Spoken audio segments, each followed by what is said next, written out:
घड़ी चोर के बारे में।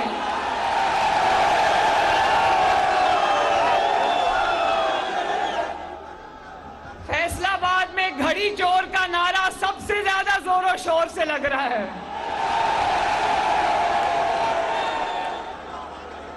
फैसलाबाद वालों, मुल्क की तरक्की में अपना बहुत बड़ा हिस्सा डालने वालों,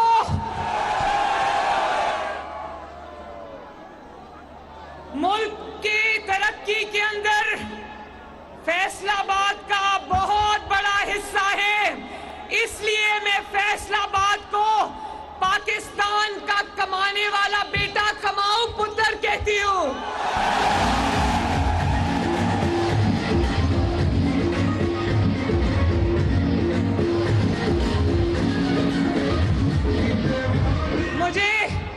मुझे अभी मियां मन्नान साहब बता रहे थे कि नवाज शरीफ साहब जब फैसलाबाद आते थे तो कहते थे फैसलाबाद वालों, आपका जलसा फैसला कुन होता है।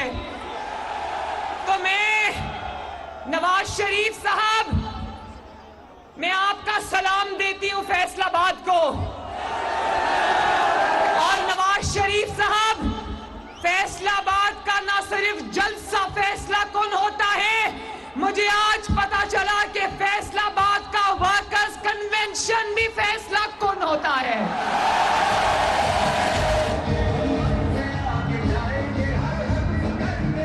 फैसलाबाद वालों, आपकी मोहब्बतों का शुक्रिया, आपके जज्बे का शुक्रिया, आपकी शफकत का शुक्रिया।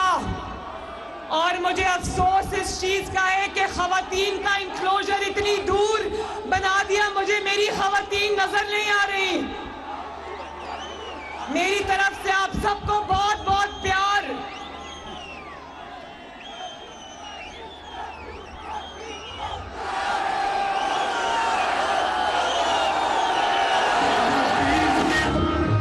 फैसलाबाद वालों,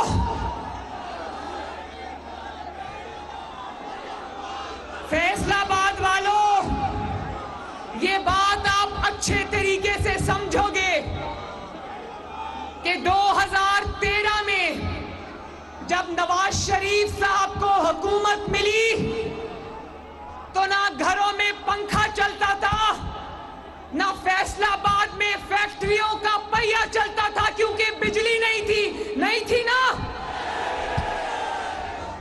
2013 में जब नवाज शरीफ को हुकूमत मिली, फैसलाबाद जानता है कि ना घरों के चूल्हे जलते थे और ना फैक्ट्रियों की चिमनियों से धुआं निकलता था, क्योंकि गैस नहीं थी। और फिर फैसलाबाद ने देखा, शेरों ने देखा, कौम ने देखा, दुनिया ने देखा कि नवाज शरीफ आ गया। ना सिर्फ नवाज शरीफ आया, बल्कि 2013 के बाद 22 घंटे की लोड शेडिंग 0 लोड शेडिंग में बदल गई ना।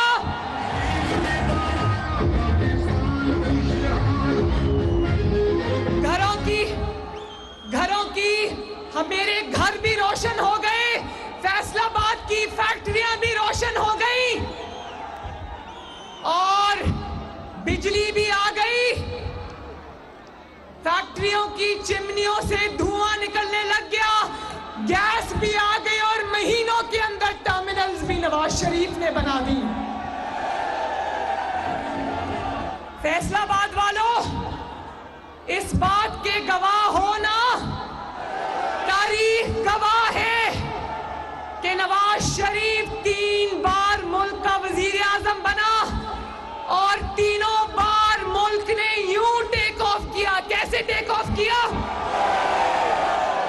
और तारीख गवाह है, फैसलाबाद गवाह है कि जब नवाज शरीफ नीचे गया, ये मुल्क भी तब नीचे गया।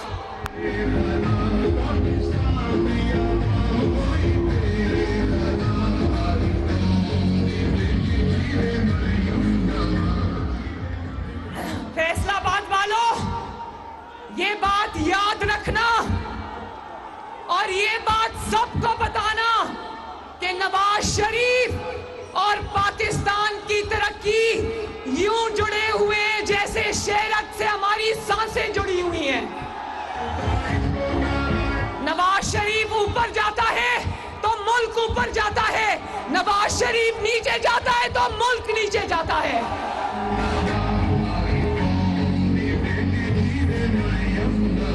फैसलाबाद वालों, मैं आपको एक खुशखबरी सुनाना चाहती हूं।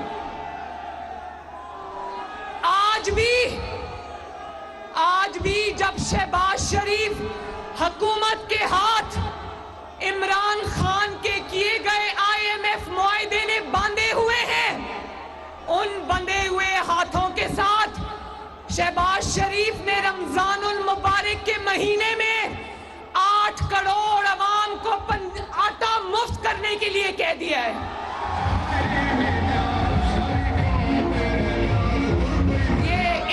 बार बार गाने ना लगाएं प्लीज, ब्रेक में गाने लगाएं, मुझे बात करने दें। इन बंधे हुए हाथों के साथ जब मुल्क में माशी तौर पे मुश्किलात ही मुश्किलात हैं, शहबाज शरीफ ने हुक्म दिया है कि रमजानुल मुबारक में पंजाब के 8 करोड़ अवाम को फ्री आटा मुहैया किया जाए और बाकी सूबों को कहा है कि वो भी मुफ्त आटा मुहैया करें अपने अपने सूबों के अंदर। तो बताओ फैसलाबाद वालों, 2018 से लेकर 2022 तक जब घड़ी चोर की हुकूमत थी, क्या कभी किसी ने ऐसा फैसला सुना? हर रोज सुनते थे कीमतें ऊपर चली गई, पेट्रोल बढ़ गया, डॉलर ऊपर चला गया, लेकिन मुफ्त आटा कभी किसी ने नहीं दिया। यही सुनते थे। आपको याद है हमजा शहबाज शरीफ ने 200 यूनिट इस्तेमाल करने वालों की बिजली मुफ्त की थी पंजाब के अंदर। ये इमरान खान अवाम दुश्मन उसी दिन दौड़ा गया अदालतों में और वो जो मुफ्त बिजली दे रहे थे वो खत्म करा के आया। पंजाब वालों, अपने दुश्मन को पहचानो और पंजाब से उठा के बाहर फेंको।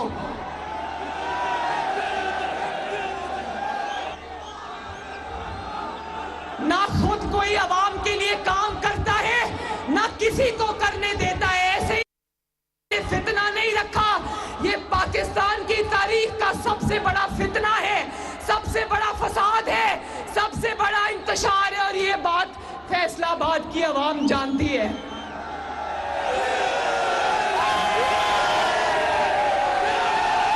फैसलाबाद वालों, ये मुल्क तरक्की कर रहा था, अच्छा भला नवाज शरीफ की क़यादत में तरक्की कर रहा था और फिर क्या हुआ? पनामा बेंच को मुसीबत पड़ गई और नवाज शरीफ को दफ्तर से निकाल बाहर किया।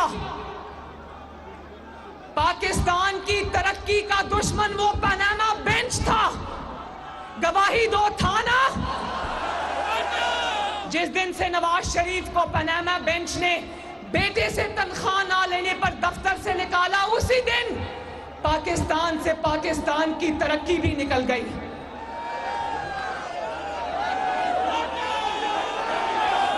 मैं फैसलाबाद वालों, ध्यान से मेरी बात सुनो। मैं पनामा बेंच से सवाल करती हूं कि क्या साकिब निसार, इमरान को लाने वाले, नवाज शरीफ को निकालने वाले साकिब निसार, आज तुम जितना मर्जी सदाकत और अमानत का सर्टिफिकेट वापस लो, लेकिन जान लो ये कौम तुम्हें कभी माफ नहीं करेगी। मैं साकिब निसार से पूछती हूं कि क्या तुम्हारे घर में भी बच्चे सस्ती रोटी को इसी तरह तरसते हैं जिस तरह आवाम के बच्चे इस वक्त सस्ती रोटी को तरस रहे हैं? मैं आसिफ सईद खोसा से पूछती हूं, जिसने इमरान को के सड़कों पे धक्के क्या खा रहे हो, मेरे पास लाओ पनामा केस, मैं नवाज शरीफ को नाअहल करता हूं। साकिब निसार की अदालत में आसिफ सईद खोसा के सामने रोज इश्तिहारी मुजरिम इमरान खान पेश होता था और नवाज शरीफ के खिलाफ हेयरिंग्स में शरीक होता था, फ्रंट वाली रो पर कुर्सी रखकर बैठा होता था। आसिफ सईद खोसा, तुम्हें ख्याल नहीं आया कि इश्तिहारी मुजरिम को मैं गिरफ्तार करूं? क्यों तुमने उस वक्त कौम, मुल्क, आइन और कानून का तमाशा बनाया? आज ये अवाम तुम्हें आराम से घरों में छुपने नहीं देगी।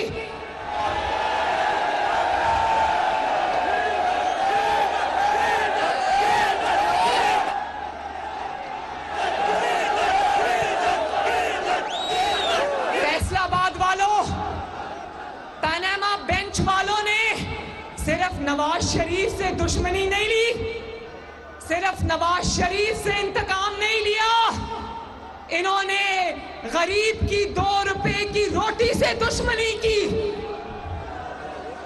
पनामा बेंच ने सिर्फ नवाज शरीफ से दुश्मनी नहीं की, गरीब की 50 रुपए किलो चीनी से दुश्मनी की, गरीब के बच्चों के रोजगार से दुश्मनी की, महंगी सस्ती बिजली से दुश्मनी की, पाकिस्तान की तरक्की से दुश्मनी की।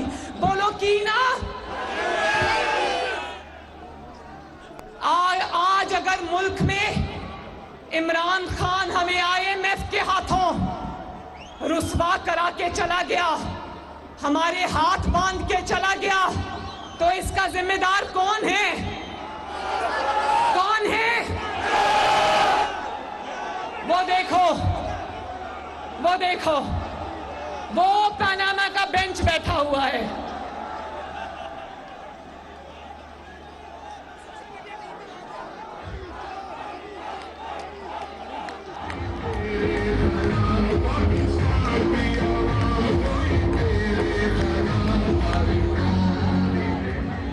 फैसलाबाद वालों, इन्होंने सिर्फ नवाज शरीफ को नहीं निकाला, इन्होंने एक बदकिरदार शख्स को, एक बदउन्मान शख्स को, एक बदतहजीब शख्स को, एक नालायक शख्स को, एक नाअहल शख्स को, एक घड़ी चोर को कौम के सरों पे मुसल्लत कर दिया।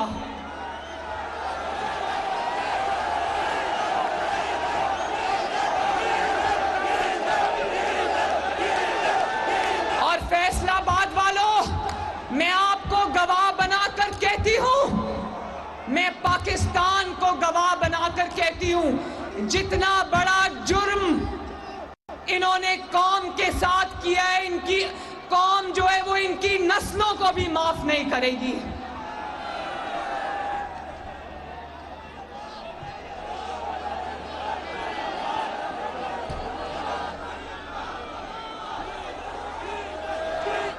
पनामा बेंच वालों, मैं तुमसे पूछती हूं कि गजब खुदा का एक ऐसे शख्स को, नशा करने वाले को, मंशियात ज़दा शख्स को कौम के सरों पे मुसल्लत कर दिया, जिसका टोटल इकोनॉमिक विजन क्या था? अंडे, कट्टे, मुर्गियां और भंग की काश्त। वो अंडे नजर आए कहीं? वो कट्टे नजर आए कहीं? वो मुर्गियां नजर आई कहीं? एक ही चीज नजर आती है जमानत पाक से लेके बनी गाला तक, वो है भंग के असरात। वो भंग के असरात इस मुल्क की मईशत को भी लेकर बैठ गए, इस कौम के 22 करोड़ अवाम को भी लेकर बैठ गए। कौम तुम्हें छोड़ेगी नहीं, माफ नहीं करेगी इंशाअल्लाह।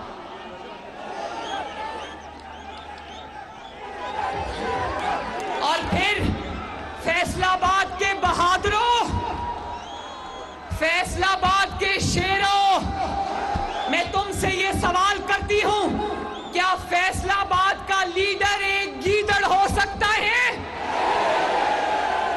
क्या पाकिस्तान के गयूर और बहादुर अवाम का लीडर एक गीदड़ हो सकता है? सब बताओ, क्या फैसलाबाद का लीडर एक बुज़दिल हो सकता है? क्या फैसलाबाद का लीडर एक चूहा हो सकता है? ये मैंने पहला लीडर नहीं बल्कि एक गीदड़ देखा है, जिसने अपनी हिफाजत के लिए खवातीन रखी हुई हैं।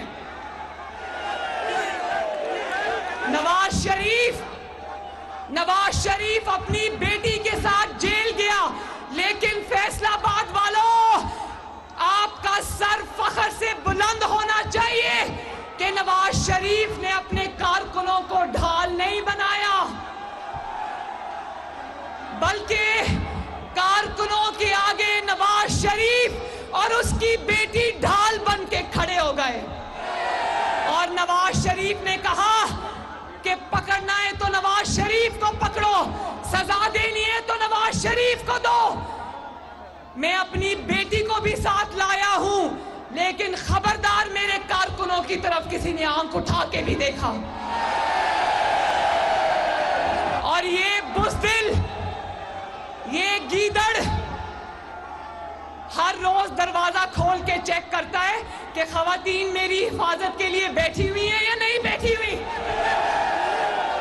और फिर शर्म की बात है, मैं अपनी बहनों से मुखातिब हूं, शर्म की बात है कि उन खवातीन का जो इस्तेसाल और जो उनकी इज्जतों के साथ ज़मान पाक में हो रहा है, शर्म से हर पाकिस्तानी के सर झुक जाते हैं। इनकी अपनी MNAs और MPAs एक दूसरे को फोन करके कह रही हैं हमारी जो खवातीन ज़मान पाक में इमरान की हिफाजत पे तैनात है, उन सब का बुरा हाल है, वहां क्या क्या हो रहा है, वहां वो कहानियां बयान नहीं की जा सकती।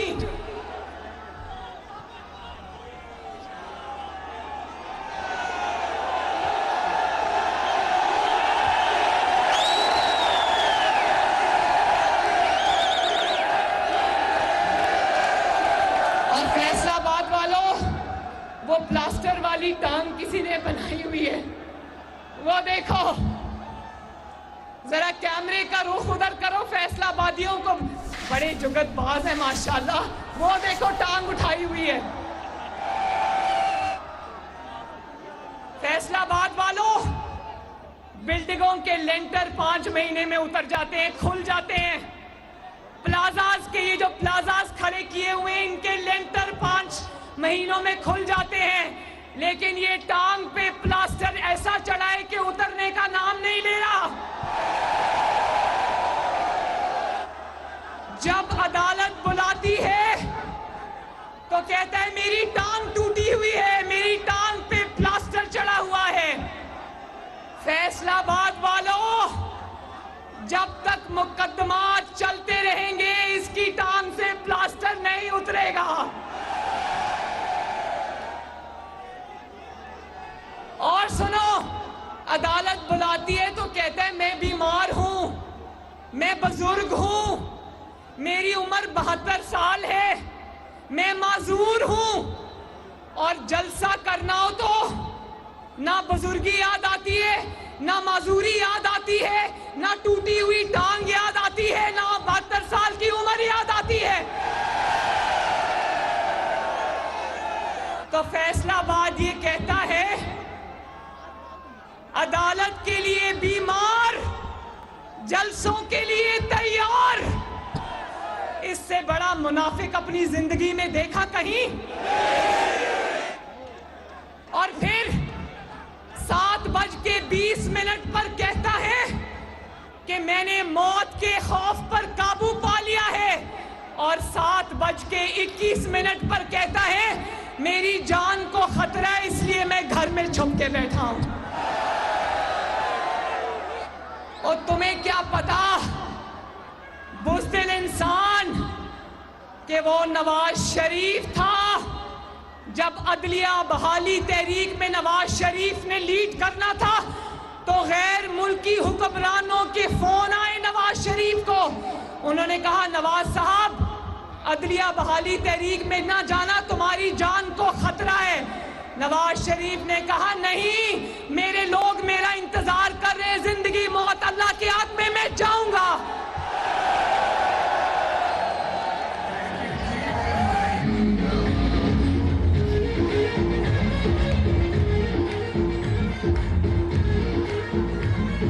ये फैसलाबाद वालों, ये कौन सा जान को खतरा है जो जलसे जुलूसों में नहीं होता लेकिन अदालतों में जान का खतरा हो जाता है? भाई लीडर तो वो होता है फैसलाबाद वालों, लीडर वो होता है जो अपनी जान हथेली पर लेकर फिरता है। और अब सोचो, अगर एटमी धमाकों के फैसले के वक्त ये वजीर आजम होता तो बिल क्लिंटन का फोन आता तो ये चारपाई के नीचे से छुप के कहता मैं अवेलेबल नहीं हूं। उस वक्त नवाज शरीफ था, उसको धमकियां मिली, उसने कहा धमकियां दो या सैंक्शंस लगाओ, ये मुल्क तो अल्लाह ताला के फजलो करम से अब एटमी ताकत बन के रहेगा।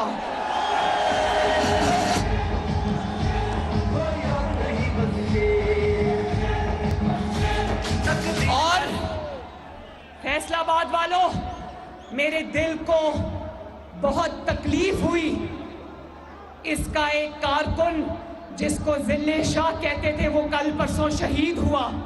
उसकी शहादत की क्या वजह थी?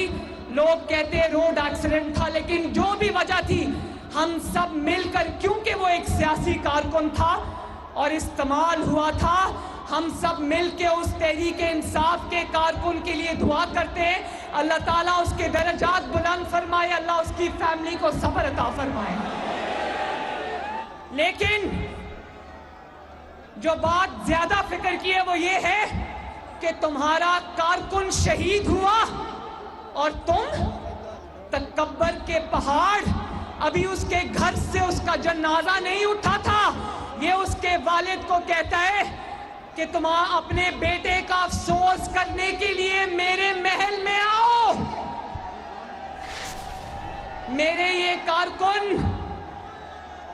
मेरे ये वर्कर्स, मेरे सपोर्टर्स, मेरे सर का ताज है, मेरे सर का दुपट्टा है।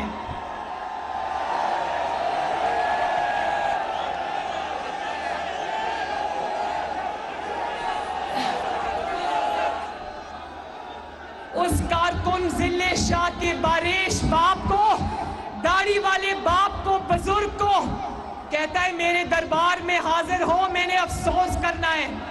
फैसलाबाद वालों, मुझे बताना, खुदा न खास्ता आपके रिश्तेदारों में या मोहल्ले में कोई फौतगी हो जाए, आप लोग उसके घर जाके अफसोस करते हैं या उनको अपने घर बुलाते हो अफसोस करने के लिए?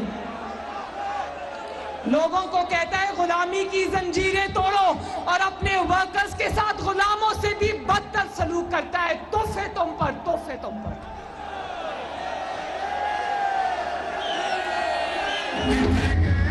और इसके अपने बेटे लंदन की महफूज हवाओं में हैं और कारकुनों को, वर्कर्स को डंडे खाने के लिए सड़कों पे रोलता है।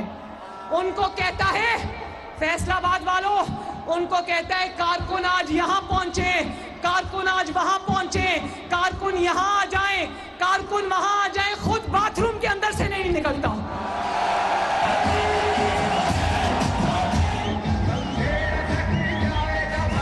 फैसलाबाद वालों, मुझे बताओ, क्या कारकुन लीडर की हिफाजत करते हैं कि लीडर कारकुनों की हिफाजत करता है? क्या कारकुन लीडर के लिए ढाल बनते हैं या लीडर कारकुनों के आगे शेर बन के, ढाल बन के खड़ा हो जाता है? फैसलाबाद वालों, आपने वो मनाजिर टीवी पर देखे होंगे। आप में से बहुत सारे मुस्लिम लीग नून के शेर ऐसे हैं, वो याद है ना मेरी नैब में पेशी, जब इन्होंने मेरी गाड़ी में पथराव किया था, जब मैंने देखा कि मेरे कारकुनों के ऊपर पथराव हो रहे हैं, मैं गाड़ी में से निकल गई। मैंने कहा मारना है तो मुझे मारो।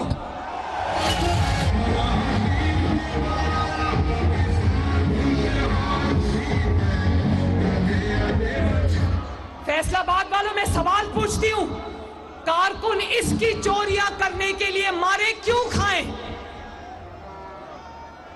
मैं तहरीक इंसाफ के कारकुनों से पूछती हूं कि तुम इसकी चोरियां छुपाने के लिए क्यों तुम इसकी हिफाजत के लिए आते हो? इसको कहो अपनी हिफाजत खुद करे।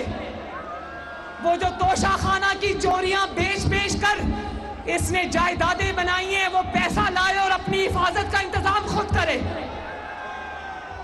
चाहे वो तहरीक इंसाफ का कारकुन हो या वो किसी की भी जमात का कारकुन हो, कारकुनान की इज्जत मेरे दिल में है और कारकुनान को इसकी गलीज मुहिम का ईंधन हम नहीं बनने देंगे।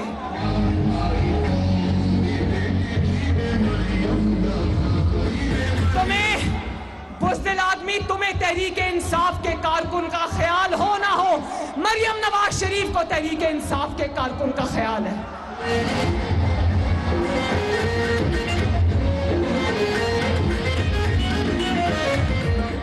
और फैसलाबाद वालों, आज किसी ने वो बैनर पकड़ा था कि नवाज शरीफ ने अपना फैसला अल्लाह ताला पे छोड़ दिया था, और आज अल्लाह ताला का मौजज़ा देखो, नवाज शरीफ के खिलाफ साजिश करने वाले एक एक करके खुद बोल रहे हैं कि हमने साजिश की थी।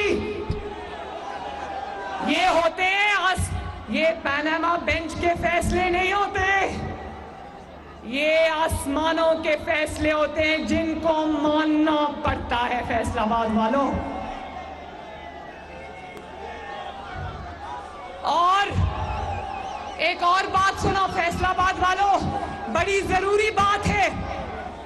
जब ये एक दूसरे के पोल सारे साजिशी जो साजिश में 2017 और 18 में शामिल थे, एक एक करके खुद बोल रहे हैं, ना सिर्फ खुद बोल रहे हैं बल्कि दूसरे चोर जो छुप के बैठे हुए हैं उनका पता भी बता रहे हैं। एक लतीफा मुझे याद आ गया फैसलाबाद वालों, पुलिस कहीं कोई चोरी हुई तो पुलिस पहुंची, पुलिस ने वहां से 3 चोरों को गिरफ्तार किया। जब पुलिस गिरफ्तार करके उनको लेकर जा रही थी तो चोरों ने जाते जाते सोचा हम तो पकड़े गए, उन्होंने कहा वो 2 चोर चारपाई के नीचे पड़े हुए उनको भी निकालो।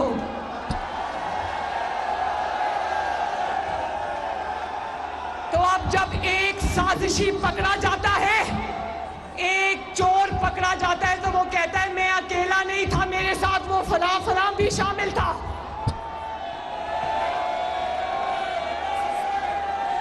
भाई मरियम नवाज शरीफ ने उनके नाम क्या लेने हैं, ये खुद एक दूसरे का नाम ले रहे हैं। एक और क्योंकि फैसलाबाद है तो फैसलाबाद का असर तो आएगा। एक और लतीफा याद आ गया, गर्मियों में आज भी छतों पर लोग सोते हैं ना पंखे लगाकर, तो एक पूरी बड़ी फैमिली छत पर सो रही थी, तो एक शख्स उठ के तहज्जुद पढ़ रहा था उनमें से, तो उसने अल्लाह से दुआ की कि अल्लाह ताला मैं अकेला यहाँ पर तहज्जुद पढ़ रहा हूँ, ये बाकी सारे सोए हुए हैं। तो जो करीब की चारपाई थी उसने उठ के उसको थप्पड़ लगाया, उसने कहा कि तुम अपनी दुआ मांगो, तुम हमारा नाम क्यों ले रहे हो साथ।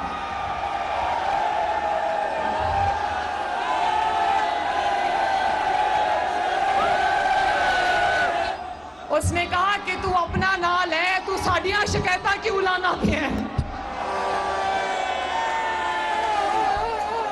बात यह है कि अगर मिल के साजिश की हुई है, मिल के चोरियां की हुई हैं, तो अपनी अपनी पड़ गई, अब सब एक दूसरे का नाम लेंगे और दुनिया देखेगी इंशाल्लाह।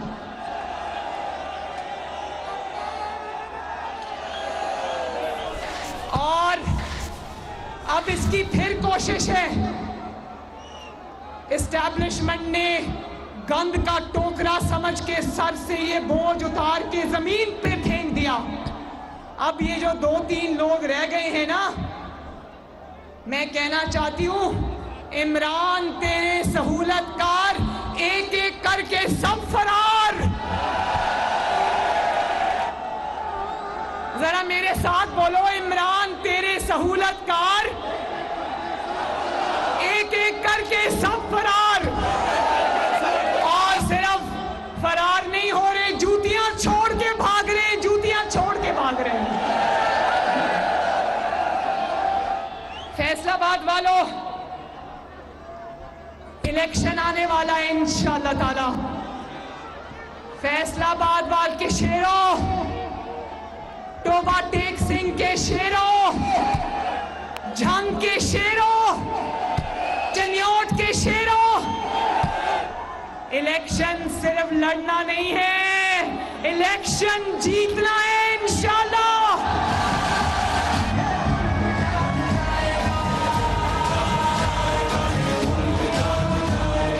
लेकिन फैसलाबाद वालों, इलेक्शन से पहले कुछ फैसले होना बाकी हैं।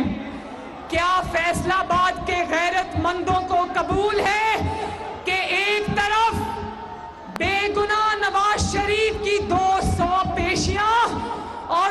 दूसरी तरफ चोर बल्कि महाचोर इमरान खान की दो पेशियां कबूल है। एक तरफ नवाज शरीफ की और मुस्लिम लीग नून की 2-2 साल की जेल, बेगुनाह जेल, और दूसरी तरफ 2-2 घंटों में बेल। क्या ये नाइंसाफी कबूल है? एक तरफ फैसलाबाद वालों, एक तरफ ख्याली तनख्वाह, एक तरफ एक्सपायर्ड वीजा इकामा, एक तरफ हसन नवाज शरीफ से फर्जी तनख्वाह ना लेना, और दूसरी तरफ टिरियन वाइट अपनी बेटी छुपाना, कौन से झूठ बोलना, घड़ियां चोरी करना, घड़ियां चोरी करके चुप करके दुबई में जाके बेच देना, और फिर जानते हो, ये दिखाएं घड़ी, ये देखो,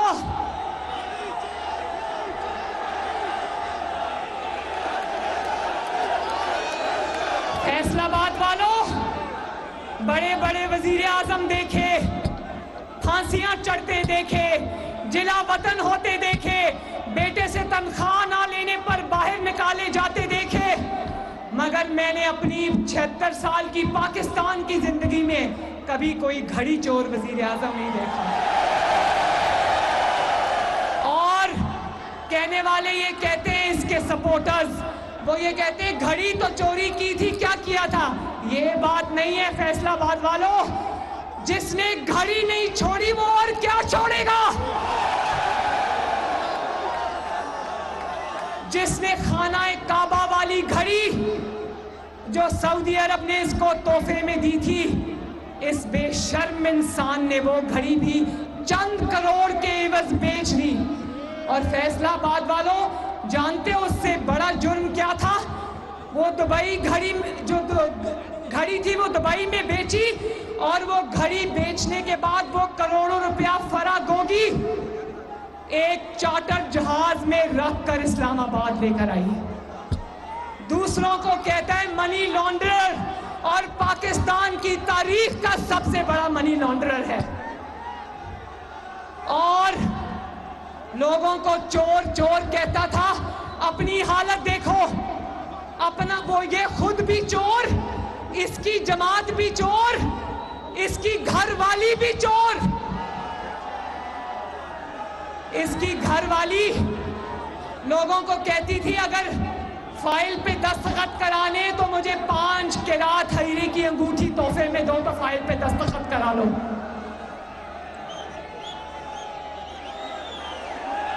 और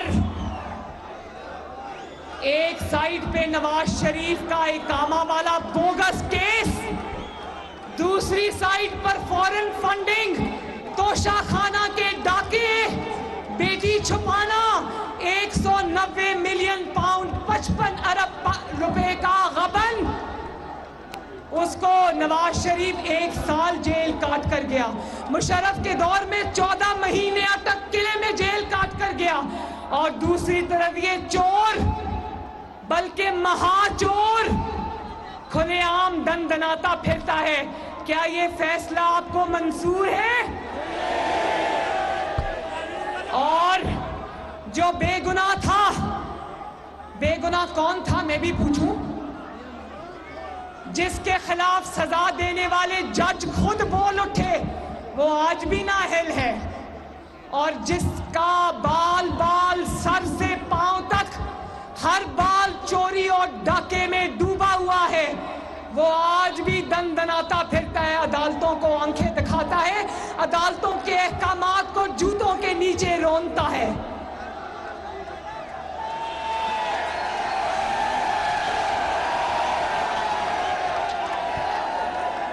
फैसलाबाद वालों,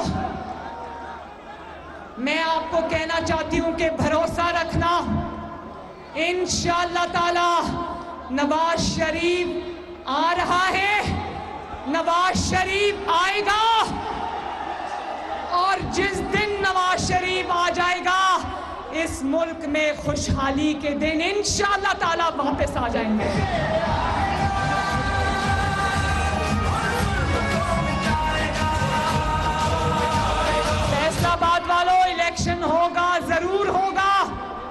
इंतखाब होगा, लेकिन पहले एहतसाब होगा। इलेक्शन होगा, जरूर होगा, लेकिन इंशाअल्लाह ताला पहले तराजू के दोनों पलड़े बराबर किए जाएंगे, वरना ना कोई इलेक्शन मानेगा, ना कोई तुम्हारी कोई बात मानेगा। पहले तराजू के दोनों पलड़े बराबर करो, उसके बाद सुबह इलेक्शन करा लो, मुझे कोई एतराज नहीं। अल्लाह ताला आप सबका हामी और नासिर हो। फैसलाबाद जिंदाबाद और सोशल मीडिया टीम जिंदाबाद। खवातीन, वो जो मेरे बहनें बेटियां बैठी हैं, जिंदाबाद। पाकिस्तान के नौजवान और मुस्लिम लीग नून यूथ विंग जिंदाबाद। और शहबाज शरीफ, और एक नारा लगाना जिससे फैसलाबाद के दरो दीवार गूंजे और लंदन तक आवाज जाए, नवाज शरीफ।